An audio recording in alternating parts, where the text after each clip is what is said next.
appointing or admitting bodies. The Senate has taken serious reservations about the absence of the governor. The Senate, sitting in the County Assembly chamber, made a number of resolutions. The first resolution was a reprimand to the governor and the entire county executive for failing to respond to the issues raised by the Auditor General and for failing to appear before the Senate committee. Number two, the Senate, invoking its powers drawn from Article 125 of the Constitution and the Parliamentary Powers and Privileges Act, has imposed a fine of 500,000 shillings.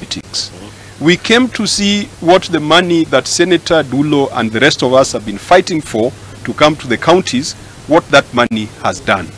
We went to see the county headquarters, a very grand project that has been on for the last 6 or so years. Unfortunately, they could not even allow us to go in. We went to the market. We found the market has been stuck for many years.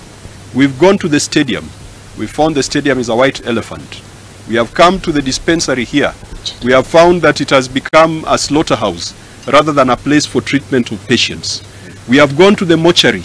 We have found that you have a mortuary where even the cooling systems are not working.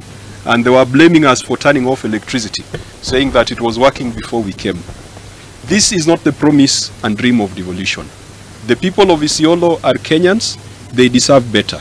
They deserve quality health care at the same level as the people of Kisii and the people of Nandi. Lakini utaona assembly badala ya kufanya oversight, kazi yao ni kwenda Dubai trip. The whole assembly inafungwa. Wako Mombasa sasa. Na hiyo pesa ni yenu, mochari haifanyi kazi, hospitali haina madawa. Juzi wameenda wote Mombasa. Hiyo ni pesa yenu. Na nyinyi mko na shida chungu nzima. Hii ni dispensary ambayo imekuwa hapa muda mrefu. Hiyo pesa wameenda naye Dubai ingebadilisha hapa. Governor, have mercy on your people. This cannot be your best. Tumeshikwa na kiwewe kwa sababu zile pesa zote ambazo umetuma asijafanya kazi kulingana na mujibu wa sheria. So kuna shida nyingi hapa.